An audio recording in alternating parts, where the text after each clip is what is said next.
Well, good afternoon, everybody. Thanks for joining us today for the latest in our occasional series of book talks with University of Pennsylvania authors.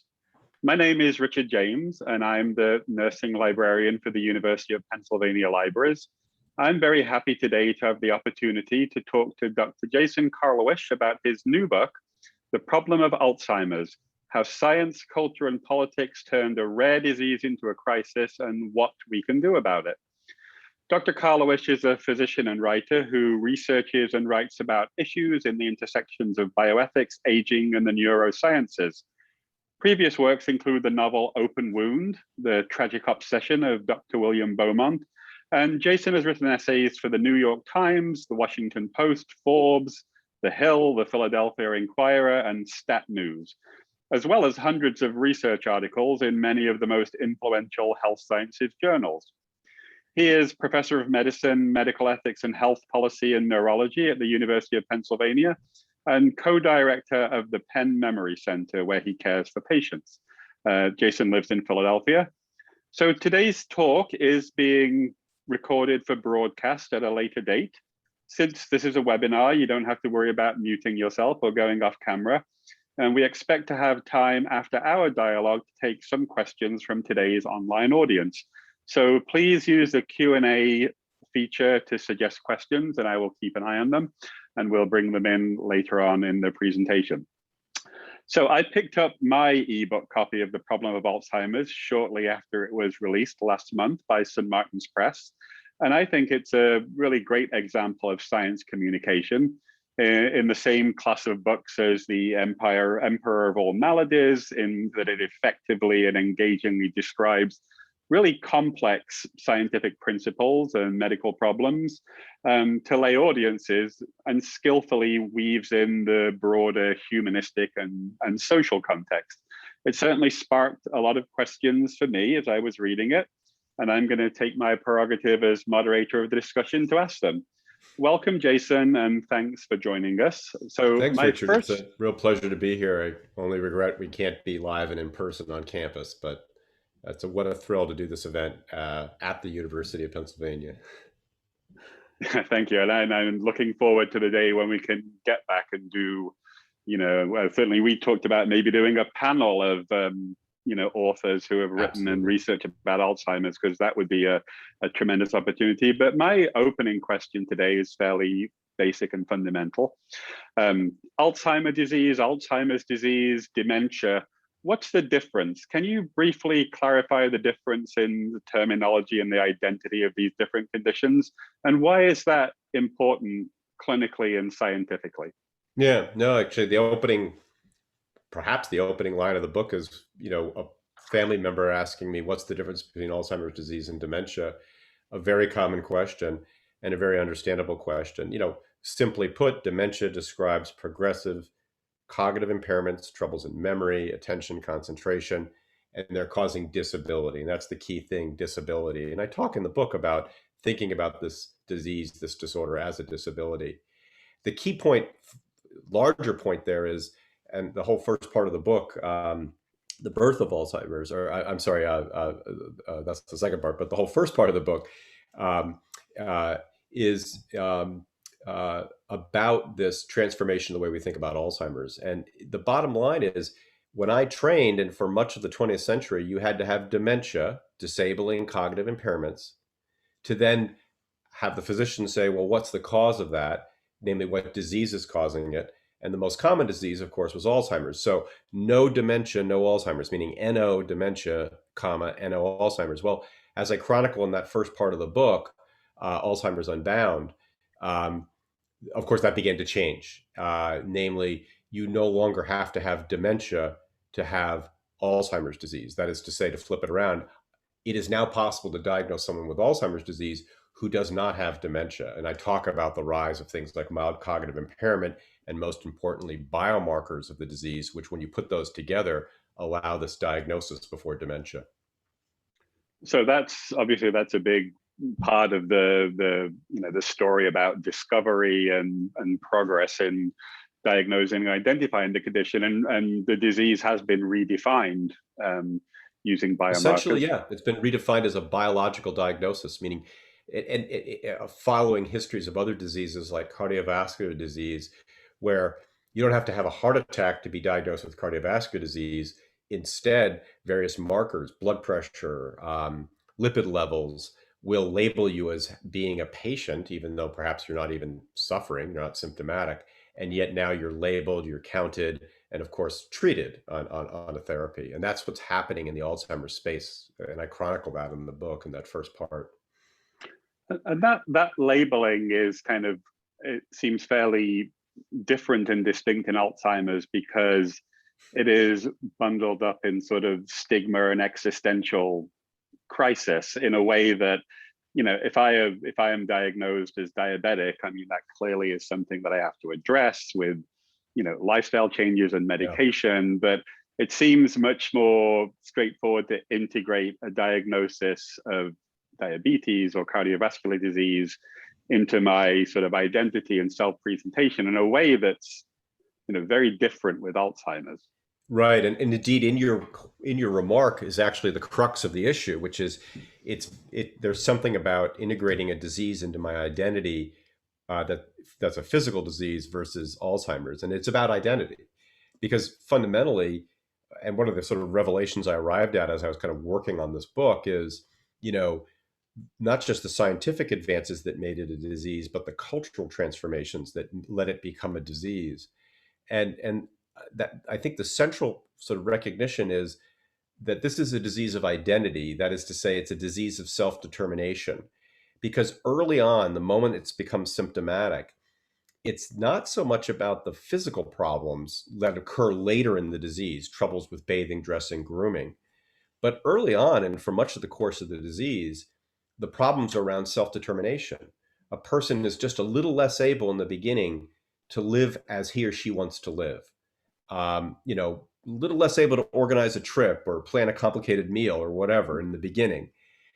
Aspects that are part of our self-determination. Of course, as the disease progresses, it chips harder and harder away, if you will, or more and more away at our ability to exercise our self-determination. So one of the revelations I had about the book is it's really a disease of autonomy. It's actually a disease of an ethic in some sense.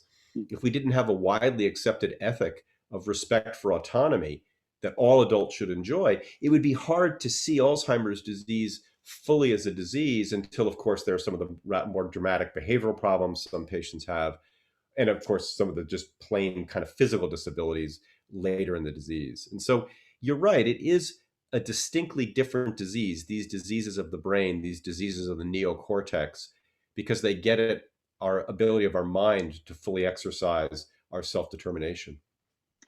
And they also, you know, again, like many diseases do this, but Alzheimer's maybe does it in another unique way, that it encompasses kind of a much broader social context than just the individual who is Absolutely. diagnosed with the disease. I mean, you say, like, there's that moment in the book where the caregiver says, like, I have Alzheimer's. Yeah, no, the some of the best, you know, I used a lot of stories of my clinical practice and research work in the book, and it wasn't just to add a little color, you know, to in between but because at very key points, my patients were my best teachers. And one of those moments is that husband of a patient of mine who was in this midst of narrating his wife's problems, because we make a family member come in with a patient. And so he's sitting there telling me what's going on, explaining everything. And I remember he grabbed his chest like this and he said, I have Alzheimer's. And he was right in a sense. I mean, he didn't have neurodegeneration like his wife did, but here he was at the doctor bringing her and telling what's going on, and then getting the plan and taking the plan back home and implementing the plan and in a sense, he had her disease as well. And I think it's this, you know, one of the things that is unique about this disease and other diseases that cause dementia is the creation of the caregiver as a distinct, separate entity, but enmeshed, of course, into the patient. And I chronicle in the book actually how the caregiving role is incredibly modern, actually. I mean, caregivers have been around since the Bible. I mean, in the book of Ruth, you know, Ruth is the daughter-in-law to Naomi, and cares for her mother-in-law. But never in that Old Testament book she called her mother-in-law's caregiver. And the word caregiver, as I chronicle in the book, doesn't appear in our lexicon until about 1980. And it's distinctly linked to the arrival of Alzheimer's disease as a recognized disease as opposed to part of normal aging. And so we've always been caring for each other since we were humans, but the recognition of this distinct role of I am a caregiver is a very modern phenomenon. I talk about the social, cultural, and economic events that I think explain that. Is it a Western phenomena? Is it a phenomena of kind of industrially developed nations? Is it That's a really or great is it a question universal because phenomenon? it's interesting. I recount in the book how it's a very culturally bound phenomena. In fact, just in the Latinx community, the word caregiver does not exist. I mean, they have translated our word into their cuidadoro, cuidadora, but sui generis, in that community there isn't that recognition. And across cultures, absolutely, if you don't have a recognition of the caregiver as a distinct role, what it is instead is just another part of the role of being daughter, wife, daughter-in-law, and it is typically gendered. And it's what I think thwarts recognition of the distinct role of the caregiver and the services and supports that they need, particularly when they're living in the modern American or the modern developed world where families are small and spread out and whatnot. Yeah, no, so there's no question. I mean, all diseases to some extent are wrapped up in culture. But if you had to pick one disease, which is vast and all encompassing and also wrapped up in culture, it's this disease. And I was certainly thinking about, like going back to sort of my early career experience. I worked in nursing and mostly in sort of care of the elderly, and this was in the late 80s and early 90s. And I have a very vivid memory of one of my sort of patients back in a long-term care of the elderly unit that I worked on, who was severely sort of severely demented, and I put that in air quotes to some extent, because the nature of his dementia was that he had the 24/7 experience that he believed that he was in like a bar, in a pub, and was the happiest man. That's a lot of sort of physical disabilities that went along with his condition, that sort of his he was happy. And it made me think, like, again, thinking about the impact on the family unit. Often it's very clear, sort of the phenomenology of like sickness and illness is more impactful on the person who has the biological condition or the disease. But in Alzheimer's, especially because there's less awareness, I think there's less awareness of increasing that deficit. impact is often flipped. You're right. And I recount Arthur Kleinman as just an example of that phenomena writ large. His particular case where he writes, his wife, Jane, feels okay. It's me who's suffering. His wife, of course, had Alzheimer's disease, and he wrote a book about that experience as well, that came out about a year ago. But yeah, no, I mean, all of us with a disability, more or less, to some degree or another, adjust to it. That's a well-described phenomena, and we certainly see that in individuals who have dementia. What's interesting, and of course makes it even more mysterious, is there is a neurological phenomenon known as ignosignosia, where certain lesions in the brain can cause a failure to recognize, say, the presence of a limb, et cetera. And so I think in dementia, it's this very interesting mix of both disability paradox and adjustment, but also probably some degree of kind of frankly, a lesion-based agnosignosia. And you're right, for the family member, oftentimes the sort of suffering is more evident and persistent, especially over the course of the disease, than it is for the individual. And as I point out in the book, that then begs the question, which is one of the reasons why I think Alzheimer's disease became a crisis. It's not just because we've not made great progress in treatment for the person with the dementia, but we've not made great progress in providing long-term care services and supports for their family member as well. And I think it's that combination of failures that are at the root of one of the roots of why this became a crisis. And I certainly think the book moves very skillfully through its subtitle. The how science, culture, and politics turned this rare disease into a crisis. Can you sort of give us a 30,000-foot sort of Yeah. view of that process of discovery to sort of the Yeah. So perspective that we have on it now? um, the subtitle it was sort of clicked on me. I have to tell, the original title of the book, by the way, was going to be called "The Disease of the Century," and I remember I was at a small socially distanced gathering at the beginning of the events of the last year, and I said to a friend, a book's coming out. I said that title, and he says, "Oh, it's a book about COVID," and I thought, "Oh, I think we're going to have to change the title." So I changed the title to "The Problem of Alzheimer's," Mm, which I actually am glad I did, Pache COVID, because it got at the heart of what the book's about. And then that subtitle really followed logically from The Problem of Alzheimer's. So let's walk through it. How science, culture, and politics turned a rare disease into a crisis and what we can do about it. Well, that first part, what's really there that fully explained, it's over the course of the 20th century, I chronicle how science and culture turned a rare disease into a common disease. And those events began in the early 1900s in Imperial Germany, the scientific events. And I will say, as a spoiler alert warning, and I chronicle in the book, it's because they occurred in Germany that there was this interregnum of what some call the Dark Ages, from where nothing seemed to happen. And I talk in detail in the book what happened, and namely, basically, Germany fell apart. World War One, and then after World War One, economic chaos, brutal nationalism, and vicious anti-Semitism all would combine together to shut down what was spectacular progress for its time in the sciences of psychiatry and neuropathology. And it was because it was so German-based and German-bound that events in Germany would simply shut all that down. So that it was not until later in the 20th century that the science picked up, but then the other key thing was culture picked up. And that gets back to my earlier remarks around the rise of the idea of the principle of respect for autonomy.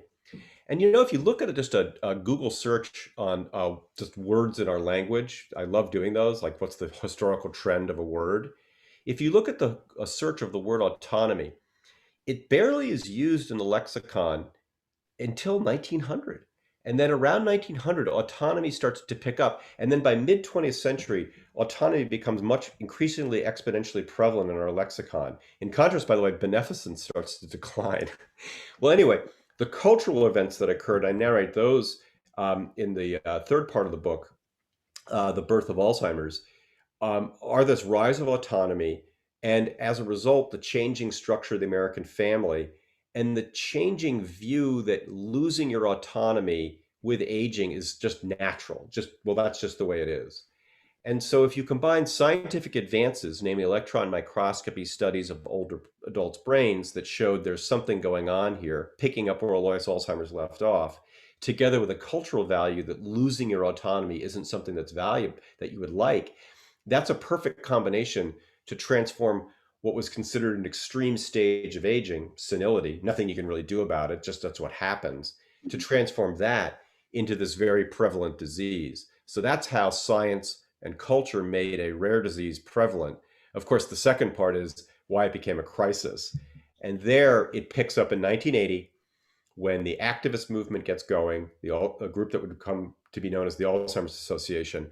And had they followed and succeeded in their goal, I don't think we would have a crisis, but they ran smack dab into the events of the 80s and 90s in America, namely the rise of Reaganism, the transformation within particularly the Republican Party around the role of government in society. I mean, Ronald Reagan was quoted as saying, "What is it? The 9 most scariest words in the English languages. I'm from the government, and I'm here to help." A platform of anti-taxation, anti-welfare state. You could just run down the list, and I don't think any of those politicians, including Ronald Reagan, were out to get people with Alzheimer's, but they were putting together a vision of government that would not favor an expansion of social welfare programs that were necessary. And so by about the end of the 1980s, the consensus that existed that we needed a social insurance program for long-term care began to fall apart. And by the end of the 1990s, it had vanished. And that's at the origins of why it became a crisis. And would you, I think it's a couple of interesting things, I think, that transition from that Shakespearean viewpoint of aging, in King Lear, where that trajectory from dependence to dependence is very sort of clearly sort of charted out. But I wonder if the shift in balance between autonomy and beneficence is sort of somehow reflected in the diminished relevance of the church to a lot of people's lives. You can sort of see that there's a potential connection there. But I mean, one of the things that really struck me in reading the research story that I think connects with this is, how little sort of respect and significance gerontological research had. I felt, I was reading through some of these, some of the biomarker innovators, and they had these operations that were, band-aids and baling twines. I know they seemed very poorly resourced, like very little interest. Yeah. And very poorly funded and poorly respected by the institutions they work for. Was that also kind of, what were the reasons for that? Yeah. So the National Cancer Institute was around since, don't quote me, but roughly the 50s. The National Cancer Act was passed in the early 70s. It poured money into cancer. But even before the NCI existed, cancer was recognized as a disease. Again, this disease was so recent in its recognition, basically the 1980s, that there was this enormous catch-up on the part of the biomedical world to recognize that older adults with disabling cognitive impairments have something going on that we're just not going to call natural aging, normal aging, but instead is a disease. And so you have this just sort of education of the scientific community. And also Congress. In other words, Congress had to see it as a disease. Congress had to see it as a problem. And Congress had to want to fund research. Now, what's interesting, and I chronicle in the book, the Alzheimer's Association made a strategic decision early in its time to not pursue what they called disease of the month funding, which was a pejorative term in itself, that you don't go to Congress and say, I want money for COPD, I want money for diabetes. Congress was, the word on the street was Congress won't do that. They just give NIH the money and NIH decides how to spend it. Well, that wasn't true, actually. Congress had done that for cancer with the National Cancer Act. And in the early 90s, Congress would do that with AIDS, creating these bypass budgets that allowed NIH to ask Congress for exactly how much money it would want and bypass the congressional appropriation process. And the Alzheimer's community just didn't go there until finally, and I chronicle in great detail the work of some very clever activists in the Alzheimer's Association who managed to get a bypass budget passed for Alzheimer's disease and boost the funding. I ramble around your question because what's happened since then is an enormous boost in funding since about 2011 for Alzheimer's disease research, which has led to a growth in the field. I mean, now I'll speak anecdotally. I remember when I started out, it was so hard to get funded and you struggled. And once, if researchers look at a field and see how hard it is to get funding, I don't want to say they follow the money, but they certainly know the whiff of it. And we are seeing now that it is possible to get funded over the last several years. We're certainly seeing more folks wanting to go into the field. So we've got culture, we've got the failure to recognize the disease, and then we've got money. And each of those have begun to finally correct. I think there's wide recognition of Alzheimer's as a problem. Congress certainly now is allowing the dramatic increases in funding that are needed to occur, and we're beginning to see the results of that. But we could talk more too about the guys that struggled in the 90s and whatnot. I mean, it was really amusing some of the work that they did and the way they struggled against all it. I mean, I really did wonder. You think about the one guy who was working on the staining, and like it just seemed to be such a distant possibility, and he was doing it with so little. What were his motivations? Yeah, no. So I have this chapter in the book called "The Olympics of Pharmacodynamics," and I chronicle the work of this duo, Bill Klunk and Chet Mattis, who were just determined to figure out how to use PET radioligand technologies to image amyloid. And I interviewed both of them, and they're still around. They're University of Pittsburgh, doing their research. And they said in the beginning, they were like, "Why do you want to do that?" People would say to them, "Why do you want to do this?" Like imaging the garbage can, and they kind of had to do it on their off hours, in between their grant-funded work, and they started to get grants and whatnot and move it along. And I mean, their discovery just transformed the field. I mean, they opened up a whole new paradigm of thinking about and seeing the disease, and it's a fascinating story. And the other thing they did was, with another spoiler alert, they took an enormous reputational risk. They don't say that because I think they, in the light of history, it all worked out. But it's very obvious that there was this moment where their mouse model experiments were not working. And I remember back then, I mean, people were like, if the mouse models don't work, don't go forward. And they actually ignored their mouse model results. And the rest is history. It's a fascinating story. And so we're now sort of in this phase where it seems like all of the big news is about trials, right? It's about drugs, and drugs are a pretty new possibility in Alzheimer's. The big news recently was about, and I'll mess up the spelling, but I won't even say it, but one of the MAB drugs, Yeah, Biogen's, the MABs, monoclonal antibody. The results of these studies are still really sort of mixed and controversial. Yeah.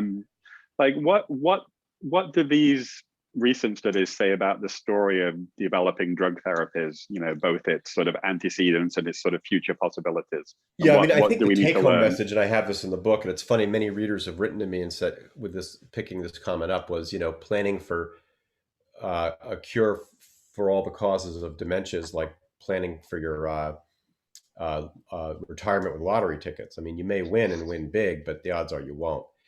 Having said that, I come down, I think, a realist about the possibilities of therapies for this disease, meaning, I think we should expect someday that we will have therapies that change the natural history of the disease.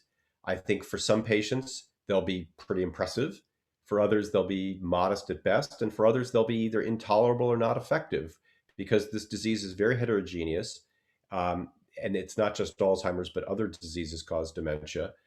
So anyway, having said that, let's look at what's happened. Where we are right now is FDA is poised to potentially approve a drug called aducanumab, which is sort of steeped in controversy, because unfortunately the company performed an interim analysis to sort of save resources on pursuing further study. It's called a futility analysis, shut the studies down, more data came in, they reanalyzed the data, it looked positive. It's a bit of a mess. But the bottom line from that study, even the most optimistic take on their results, are that it has some effect on the trajectory of decline. And recently, Eli Lilly issued data from a phase 2 study of a different drug, donanemab, same idea, go after amyloid, and same thing, an effect on decline, but not a halting, not a reversal, but a change in the rate of decline. I chronicle in the book how that model of going after amyloid with an antibody approach actually involved another just scientific risk taker named Dale Shank, who came up with this very novel idea of going after amyloid like it was a foreign invader using antibody technologies. And when his first paper came out in Nature, it made the cover of Nature, it was so groundbreaking, it actually made the national news. And mind you, this was not a study done in humans who had Alzheimer's. It was a study done in genetically engineered mice that were engineered to produce amyloid, and they did this experiment on them. But it was so groundbreaking that some investigators at the time actually said, this field's figured out, and they were going to pivot to other diseases, because they said, well, I chronicle in the book how the initial enthusiasm has certainly been dampened, as I've explained, with aducanumab, and even studies that aren't steeped in controversy, you see this slow effect, but not clearly definitive effect. But again, progress is certainly occurring in therapeutics, but I think we're in for a world where we're going to have to learn how to live with this disease. And that's another key theme of the book. We're going to have to learn how to live with cognitive impairment. And that presents enormous opportunities, but also some enormous challenges.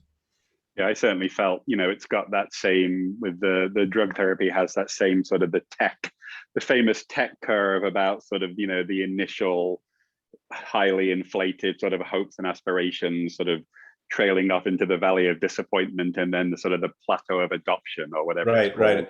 I think what Karl Marx called a dialogue of resistance and accommodation.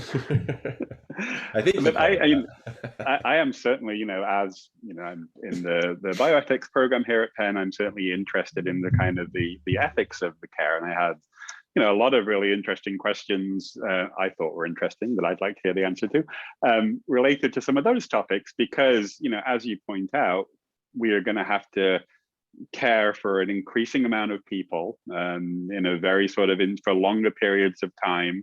Yeah. In response to maybe some therapies, some drug therapies that are effective in slowing but not ceasing increasing cognitive impairment. And there's a lot of really kind of some very great examples of of therapies that are not drug therapies, and one of them that I know is somewhat controversial is sort of the dementia village concept. You sort of sketch kind of a daily life in a dementia village. There's this whole concept of sort of loving deception.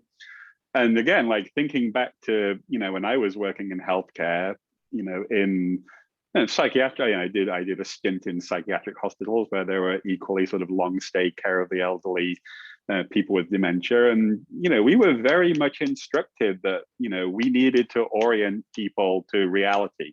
That was part of the care of people, was not to engage in deception. And I think some of that is ethically bounded, and some of it was thought to be kind of, a therapy in itself. What are the parameters of loving deception in Alzheimer's? Yeah, so I think in this chapter in the book called "The Worlds We Create," is the penultimate chapter. The last chapter is called "The Worlds We End," and it's about death. But in "The Worlds We Create," I had a lot of fun writing that, and that one really took me into some conceptual areas that I enjoyed. And so, without spoiling the whole thing, I came up with this idea of home looseness. Namely, that there comes a time in the course of a person living with dementia's life, they're not homeless. They have a place, but they're unloosened from that idea of home. When you think about the idea of home, you recognize where you are, you know the things, and you know the people around you. And there's no question that for some persons living with dementia, there comes a time in the course of the disease where they'll stand in the kitchen of the home of some 60 years and go, I want to go home. And in fact, like, we are home. Or they'll look at a spouse of 30 years and say, we ought to get married.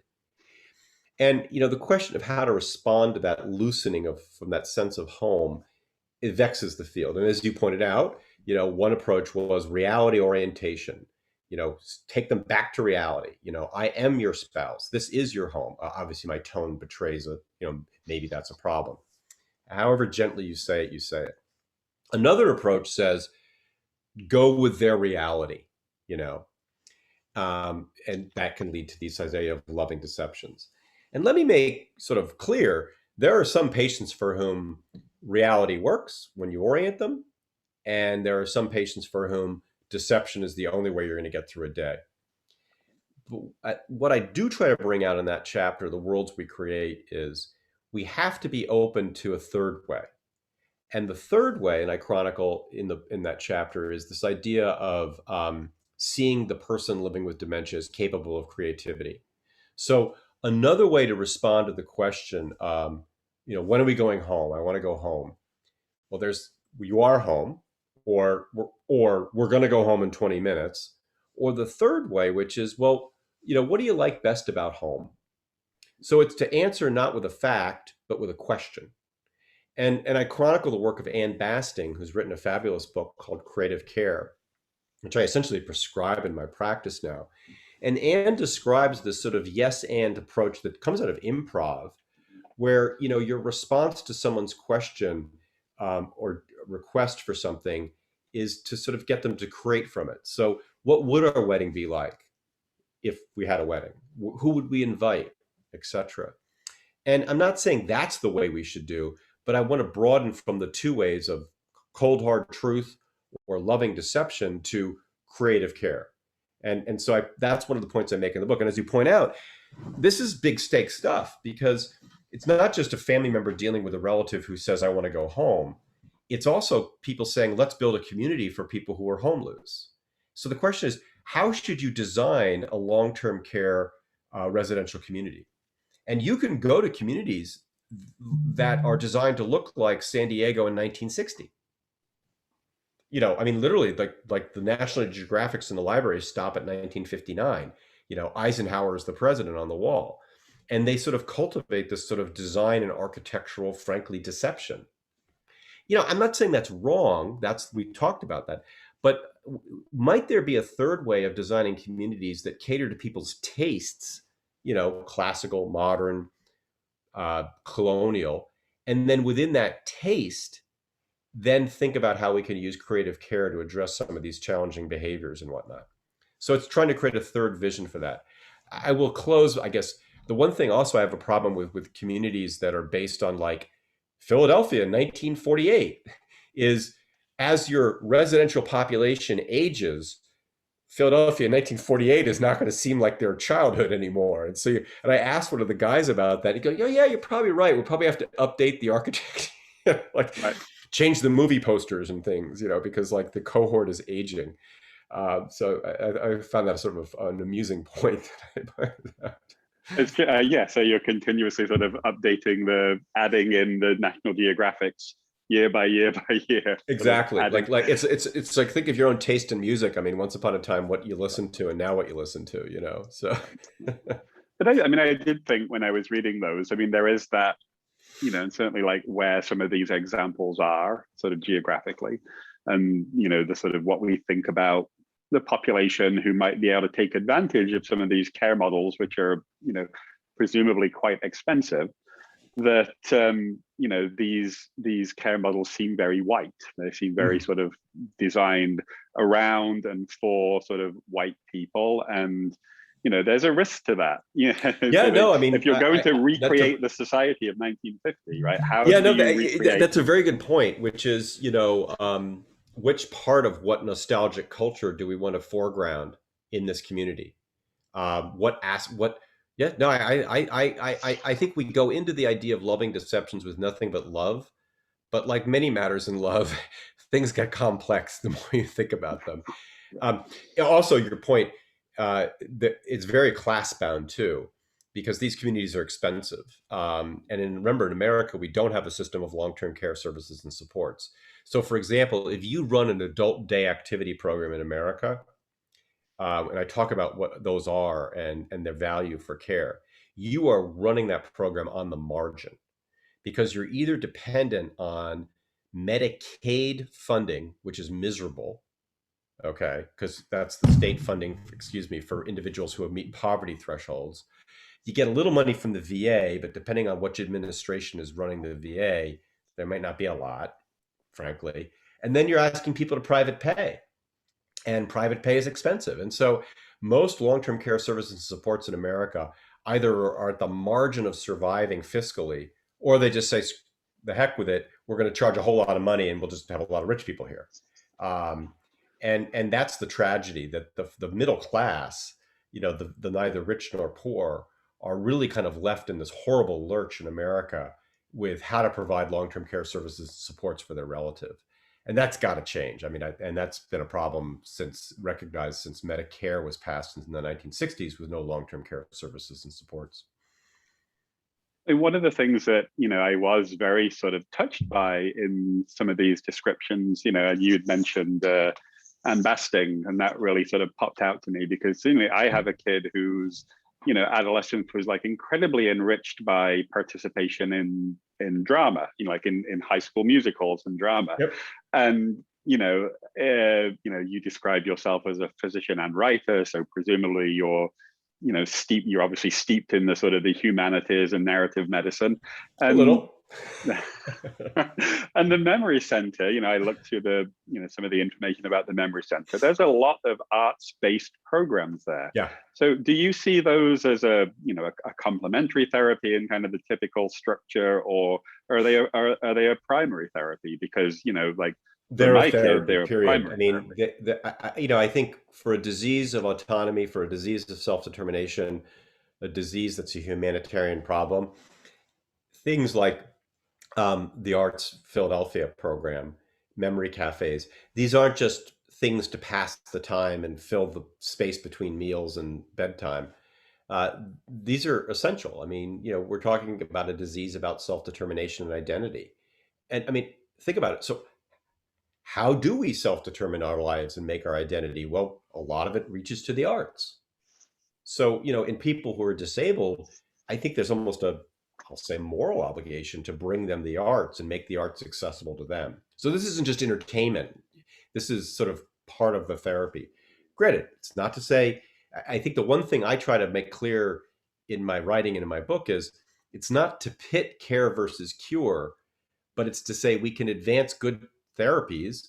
But you go to a cancer center, they're prescribing very powerful therapies, but they're also making available to people non-biomedical based therapies so that they can learn to live with and cope with their cancer. We should have the same attitude with the problem of dementia.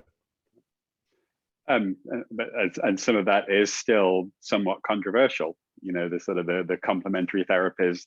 And I feel that, when you talk about adult daycare and some of these programs, they're often presented in the idea of like, this is how we give relief to caregivers, which is important, which is tremendously important. But again, the person with the disease is, seems at least rhetorically sort of in second place to why those services are being provided. That's a very good point. And spoiler alert, I keep on using that phrase here, I'm sorry, but I won't say if you read the book and you read about adult day activity programs, you'll come away with a whole new perspective on beanbag toss. And I'll just let the readers go read the book and come away with a whole new appreciation for beanbag toss.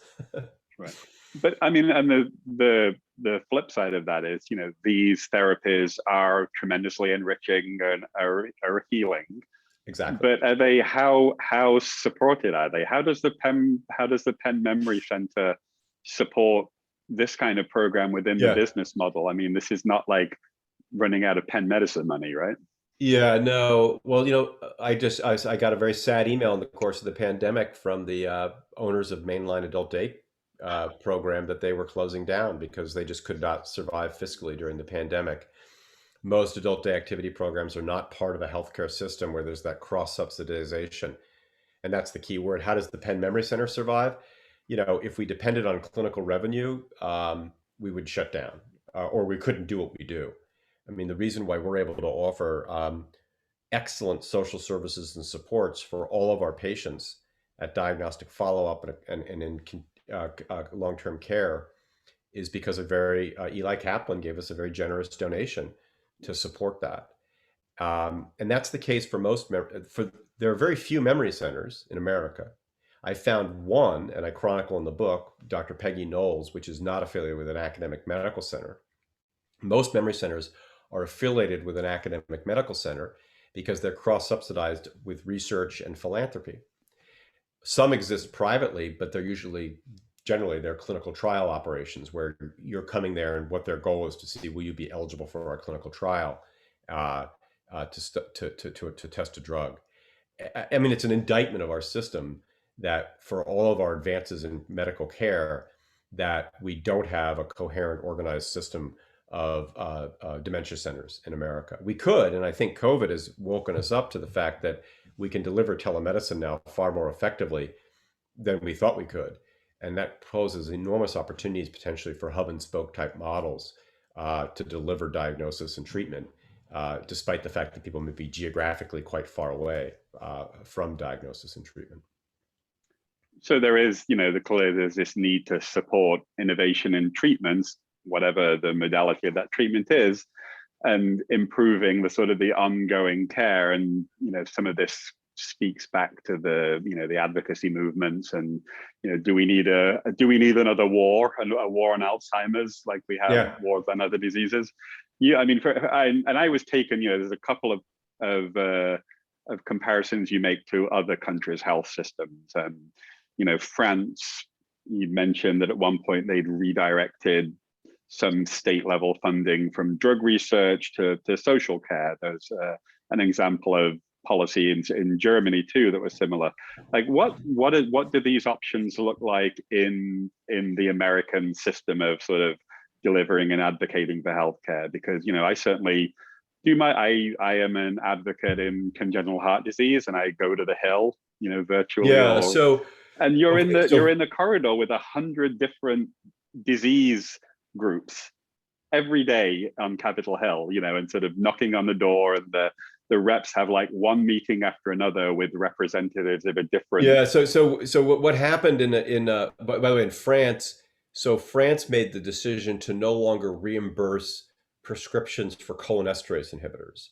So that's drugs that were developed in the early 90s that most now recognize have minimal effects.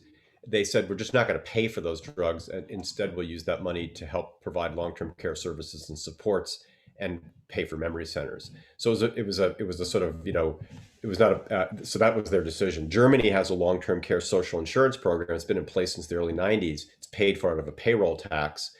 All persons pay into it in order to benefit from it.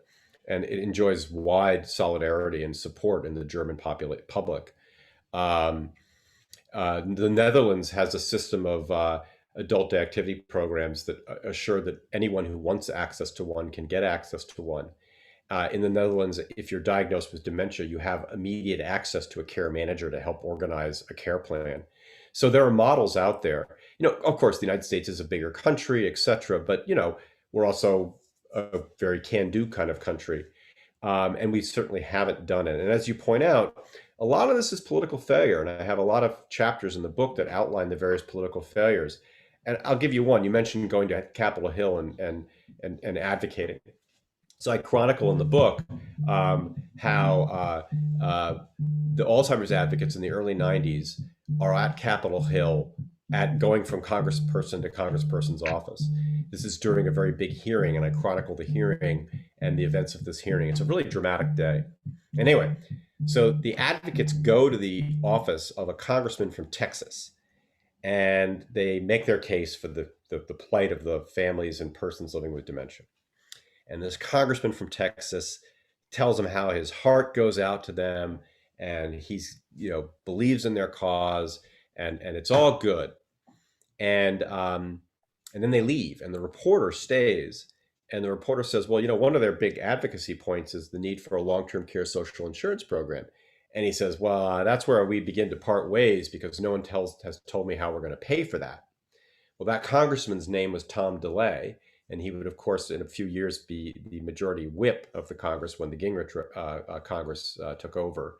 And really, that's the rest is history, because by the 90s, one side of the aisle, so to speak, simply said, no new taxes. Indeed, that was George Herbert Walker Bush's campaign line, read my lips, no new taxes. And so if you have that as your position as a party, no new taxes, you can't do what Germany did. You can't implement a payroll tax to raise the funds for a social insurance program. So you're just left sort of jiggering around with what you're doing. And that conversation has been going on in America, 1990, 2000, for the last 30 years. Maybe now, I think the events in Washington the last few months have been rather interesting. And the reaction of the American public has been rather interesting. We're not seeing the same kind of, sort of, this is socialism, we've got to stop it, it's a government takeover. I think people recognize there's a role for government to step in to help solve massive, large problems. Witness the problem of putting a man on the moon. It took government to do that. Mm-hmm. Right. Although I was listening to a show yesterday where they played a Gil Scott-Heron song from 1969 called "Whitey on the Moon," which is sort of, his response as a urban black man to kind of the space program, which was like, what was in this for me? My situation is the same. At least with some of these, some of these innovations and some of these programs, some of these priorities, they're at least humanistic and offer some kind of equitable, sort of wide-ranging, sort of population-wide advantage for people. And one of the last part of the book's at 4 parts, and the 4th part of the book is called A Humanitarian Problem. And I mean, a central premise is we're not going to drug our way out of this problem like we did polio. as long as people get the vaccine. And we hope COVID, as long as people get the vaccine. So if we're not going to drug our way out of this problem, like cancer, like heart disease, how are we going to learn to live with it? And when you start to think about the vast scope of the problem and how it ramifies through a family, how it's so much about our self-determination, you have to take it on as you would take on a humanitarian problem. It's not just medicine, it's medicine, the law, culture, all working together so that we can learn to live with this. It doesn't mean it's good. I mean, I'm not trying to make Alzheimer's disease and dementia into something fun. I mean, of course, this isn't pleasant, but we can make it more meaningful and more livable than the way it is now. And that's sort of how I try to sort of wrap up or conclude the story of the book. And do you think that intertwined with those advantages, we'll have some way of, and this is sort of responding to one of the questions that was asked, that some of these advantages, some of these advances, be they technical, be they, pharmaceutical, are they going to start reducing the stigma? And, some of that stigma is with the existential fear of the Stigma disease. haunts Alzheimer's. And from the beginning of the book to the end, stigma, it starts the book and it ends the book, actually. And in between is bits of it. Um, I think that the approach to addressing the stigmas, and there are stigmas of Alzheimer's, self-stigma, public stigma, spillover stigma, the stigmas of Alzheimer's disease will be addressed not simply by changing the names of things, but by changing the way we think about the disease and talk about the disease. And I talk in the book about in my own career, I sort of discerned my way out of stigma. I mean, I used to refer to patients as demented. Oh, he's demented, or the demented. And I don't talk that way now. I mean, I don't even make effort anymore. I just say, oh, for persons living with dementia. And I've noticed that way of talking has permeated the field. When I'm at meetings now with colleagues, professionals in the field, that's what we say. We say, well, for persons with dementia, I think we need to do this. And that's a big change of phrase compared to days when we said, well, for the demented, or et cetera. And it's those kind of transformations that I think will begin to weaken the stigmas that haunt this disease.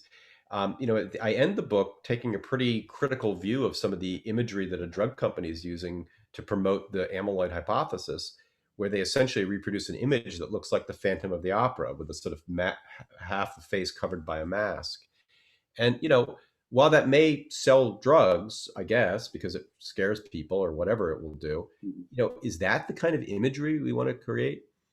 Terms like death before death and zombie and whatnot, they may gin up the fear in order to motivate people to do the walk or give the money or lobby Congress, whatever, but they have a collateral damage, which is what you're essentially saying is that persons with dementia are not persons. They're not moral beings. And I think we have to be very careful when we cultivate that kind of rhetoric in our culture, because that's what leads us to things like, well, I'd rather be dead than have this disease. Again, it's not to say the disease is pleasant, but I don't think we want to create a rhetoric that embraces death as this treatment for a disease. And you can see that simmering when people talk about advanced directives for euthanasia and whatnot. And we don't, I mean, what do we know about the subjective experience of a person with Alzheimer's? We don't know as much as we need to know. And one of the points in The Worlds We End, the last chapter of the book, which is about death, I go pretty intense into provoking people to think about the interior life of a person even with advanced dementia. And I end with some stories from my practice of how caregivers have experiences of moments of lucidity in persons with advanced dementia and connection, despite the severity of their disabilities and problems with communication. And I present those stories in order to provoke, in order to say, how is it and why is it that we attribute minds to other things, whether that's a human or an animal? And I think we're pretty frisky sometimes when we talk about dementia as people who are mindless and whatnot. But caregivers will tell you there are moments of connection which clearly show there's still a mind there. And I want people generally to start thinking about that because I think it starts to broaden the way we approach like attitudes about advanced care planning for this disease. I'm very bothered by euthanasia directives. I can understand why people make them. I get it. But on the other hand, if that's going to be our cultural norm, I think that runs ragged over the moral status and the minds of persons who are disabled from dementia. Yeah, I mean, certainly I feel there's been some, the last year, the last 4 years, the last 10 years have shown us, really strongly that we need to see the humanity in each other, that there is no like life unworthy of life, that that people with all manner, be it, people who use substances, people with dementia, people with, people with brown skin who come from south of the border. Exactly.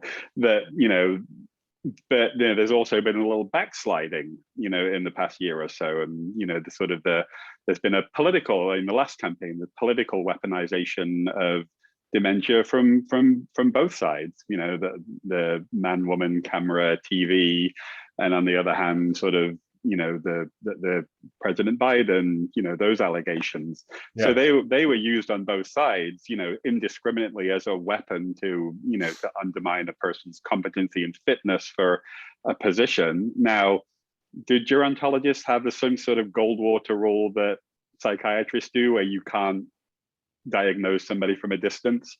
Yeah. Yes. I think that the events of the presidential campaign were disturbing, where the opponent's cognition was turned into a political weapon, as you say. I was very bothered by some of the billboards I saw, bumper stickers, etc., and would hope that our politicians would walk back from that kind of rhetoric. Let's talk policy and not go after the brain of our opponent. Yeah, very bothersome. I agree. And how, I mean, as sort of individuals in society, for us who are not sort of actively working with people with dementia every day, who have built relationships with them and understand kind of, the various aspects of the condition, how should civil people respond individually or on social media, when dementia is used as a slur or as an accusation or to undermine another person? What's our role as citizens? I think we should take on the same way that we take on when we think about the appropriate ways to respond to intended or unintended racist comments. Check it, call it out. Absolutely, yeah. This should not be a punchline. Well, thank you so much for the Richard. This was marvelous. We could go on. I feel like I'm having like a dinner party conversation with you. The only thing missing is dinner. Well, we could. I'll send you a Grubhub gift certificate, and we can all order in. But as I obviously read a lot. I read a fair amount of nonfiction. I highly recommend The Problem of Alzheimer's. As an interesting book, whether or not that's something that's in your life or affecting your life, or you think will affect your life, because it's a great, it's not really a romp, right? But it's a well told, it's a lively story. Again, it takes complicated scientific medical concepts and makes them really accessible, and it's also provocative. So highly recommended, 5 stars. I have enjoyed our conversation together. Thank you. And again, look forward to future opportunities. So thank you everybody for joining us today. Yeah, thank you colleagues and others for joining at Penn and elsewhere. It was really marvelous. Thank you. All right, thanks a lot, Jason, and I hope to talk to you soon. Have a great day.